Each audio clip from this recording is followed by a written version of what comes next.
Break के बाद आपका स्वागत है। इजरायल और आतंकवादी संगठन हमास के बीच 11 दिनों तक चले युद्ध संघर्ष के नतीजे अब आ गए हैं। यह संघर्ष क्रिकेट के एक मैच की तरह टाई हो गया है, यानी कि हमास के साथ युद्ध विराम पर इजरायल ने सहमति दे दी है। लेकिन इस युद्ध के टाई होने के बावजूद दोनों पक्ष अपनी अपनी जीत का दावा कर रहे हैं। इसलिए अब हम आपको यह बताएंगे कि 11 दिनों तक चले इस युद्ध में विजेता कौन रहा, जीत किसी हुई, जीत इजरायल की हुई या फिर फिलिस्तीनी अरब लोगों के आतंकवादी संगठन हमास की। क्योंकि इजरायल दावा कर रहा है कि जीत उसकी हुई है, जबकि हमास के लड़ाके गाजा पट्टी में जीत का जश्न मना रहे हैं। और इस जश्न की तस्वीरें आप इस वक्त अपनी टीवी स्क्रीन पर देख सकते हैं। तो युद्ध में जीत किसकी हुई, आज हम आपको इसी के बारे में बताएंगे। लेकिन सबसे पहले यह समझिए कि 11 दिनों तक चला यह युद्ध संघर्ष आखिर थमा कैसे। तो ऐसा कहा जा रहा है कि इजिप्ट और अमेरिका ने युद्ध विराम के लिए इजरायल और हमास के बीच मध्यस्थता की और इजरायल ने भी युद्ध विराम के प्रस्ताव को सहमति दे दी। हालांकि इसके पीछे यह वजह बताई जा रही है कि इजरायल पर गाजा पट्टी में हवाई हमलों को लेकर भारी अंतर्राष्ट्रीय दबाव था। जो देश पहले इजरायल के समर्थन में थे, उन देशों ने गाजा में इजरायल के हवाई हमलों के बाद अपना रुख बदला और इजरायल पर दबाव बनाया।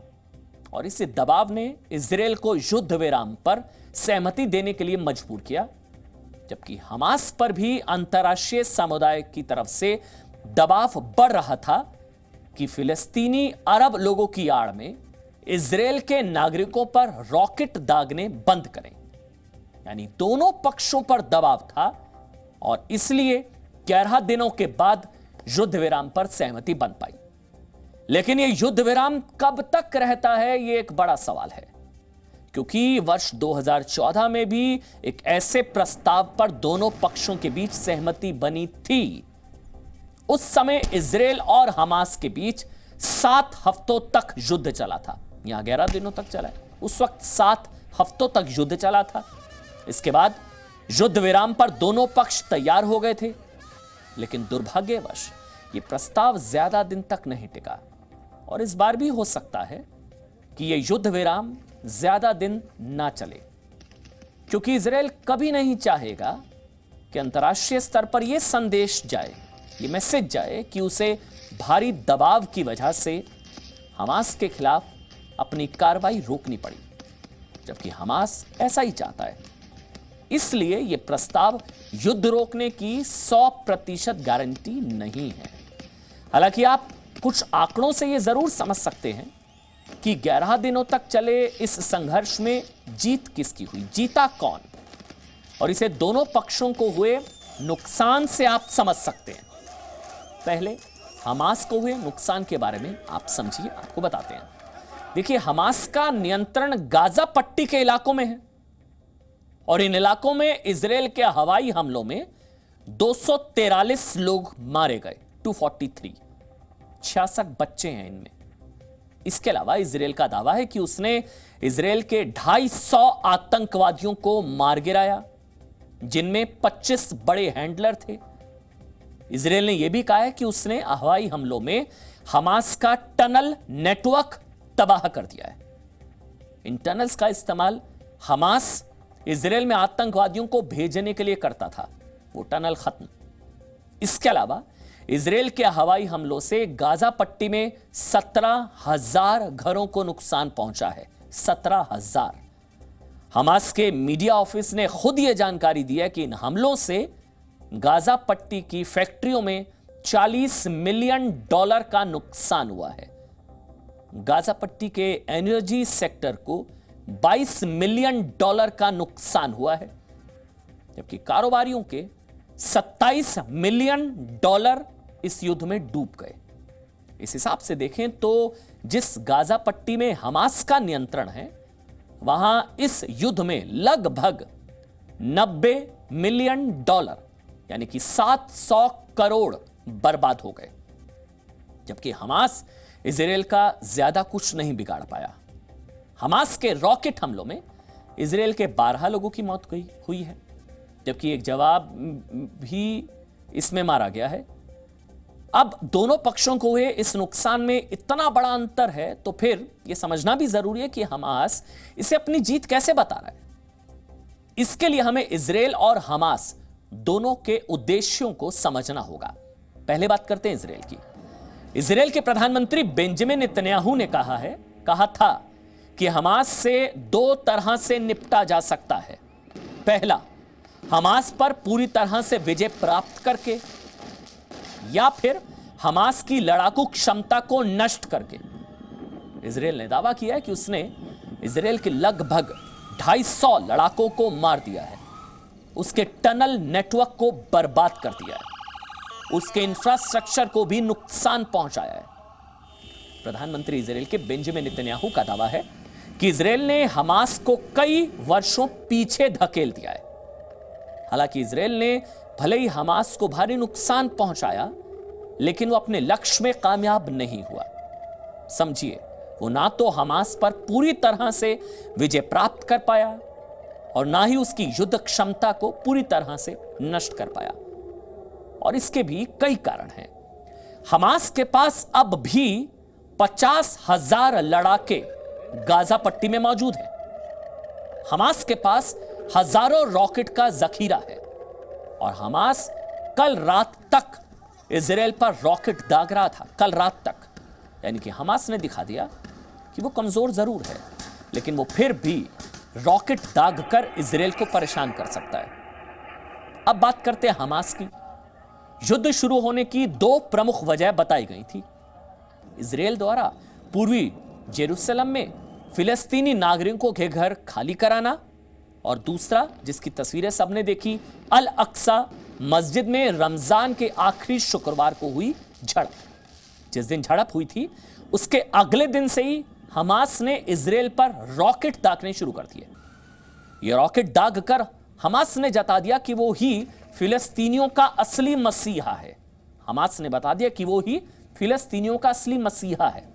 भले ही हमास के अधिकतर रॉकेट इजराइल ने हवा में नष्ट कर दिए, लेकिन इससे हमास ने इजराइल में रहने वाले फिलिस्तीनियों के मन में यह भरोसा जगा दिया कि वो उनके लिए इजराइल से लड़ सकता है, इजराइल से संघर्ष कर सकता है। हमास ने यह भी दावा किया कि इजराइल ने अल अक्सा मस्जिद और फिलिस्तीनियों के घर खाली ना कराने की दोनों मांगों को मान लिया है। हालांकि इजराइल ने इस दावे का खंडन किया है। सच्चाई यह है कि वो इजराइल को परेशान कर सकता है, लेकिन पराजय नहीं। हालांकि आज जब इजराइल और हमास की बात हो रही है, तो आपको यह भी जरूर समझना चाहिए कि आतंकवादी संगठन हमास के पास इतना पैसा आता कहां से है, आतंकवादी संगठन के पास, कि वो इजराइल से 11 दिनों तक संघर्ष करता रहा। यह सारी जानकारी बहुत ध्यान से सुनिएगा। हमास का सबसे बड़ा समर्थक है कतर, जो उसे $1.8 बिलियन यानी कि 14,000 करोड़ की मदद कर देता है कतर। इसके अलावा हमास को ईरान और टर्की से भी मदद मिलती है। ईरान हर साल हमास को, टेररिस्ट ऑर्गेनाइजेशन को, $70 मिलियन यानी कि 550 करोड़ रुपए की मदद, आर्थिक मदद देता है। कहने के लिए यह पैसा फिलिस्तीनियों की आर्थिक मदद के लिए दिया जाता है, कहने को, लेकिन इसका एक बड़ा हिस्सा हमास हथियारों पर खर्च करता है। ईरान पैसों के अलावा हमास को रॉकेट भी देता है। इजराइल के पड़ोसी देश लेबनान में मौजूद आतंकवादी संगठन हिजबुल्लाह भी हमास को खतरनाक रॉकेट्स की सप्लाई करता है।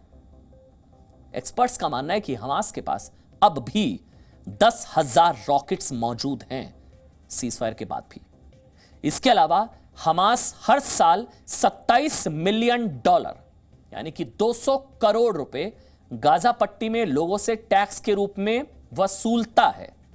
इन पैसों से हमास दुनिया के सबसे अमीर आतंकवादी संगठनों में से एक बन गया है। फोर्ब्स के अनुसार हमास इस दुनिया का तीसरा सबसे अमीर आतंकवादी संगठन है। हमास फिलिस्तीनियों के नाम पर पूरी दुनिया से मदद के रूप में आर्थिक मदद जुटाता है, लेकिन यह मदद कभी फिलिस्तीनियों तक पहुंचती ही नहीं। यानी कि जिनके लिए हमास ये लड़ाई लड़ने का दावा करता है या लड़ रहा है, उन्हें कुछ नहीं मिलता।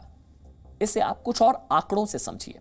देखिए, गाजा पट्टी में 20 लाख से ज्यादा लोग रहते हैं, जिनमें से 56% गरीबी रेखा से नीचे हैं। गाजा पट्टी की 50% आबादी बेरोजगार है। सिर्फ 11 बड़े अस्पताल हैं। पैसा तो दुनिया भर से आ रहा है, लेकिन हालत देखिए। इसके अलावा गाजा पट्टी में लोगों को दिन में सिर्फ 12 घंटे ही बिजली की आपूर्ति हो पाती है, और तमाम सुविधाओं के अभाव के साथ वो हर समय इस डर के साए में रहते हैं कि कहीं इजराइल हवाई हमला ना कर दे और हमास का कोई रॉकेट उन पर ना गिर जाए। हमास ये दावा कर रहा है कि वो जीत गया, लेकिन हमास को ये देखना पड़ेगा कि सिर्फ रॉकेट दागने से जीत नहीं होती। आतंकवादी संगठन हमास के लिए समझना जरूरी है कि वो इजराइल को कभी नहीं हरा सकता, लेकिन वो दुनिया से मिलने वाली आर्थिक मदद से कम फिलिस्तीनियों की जिंदगी में बदलाव जरूर ला सकता है।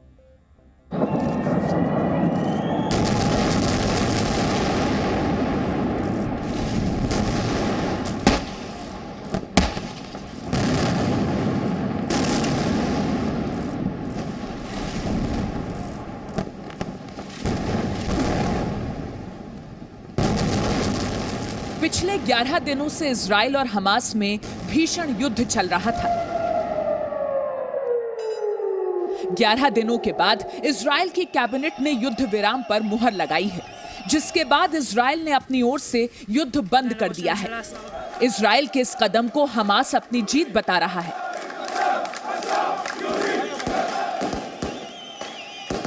आतिशबाजी हो रही है, ढोल नगाड़े बज रही हैं, कार के हॉर्न बजाकर जश्न मनाया जा रहा है।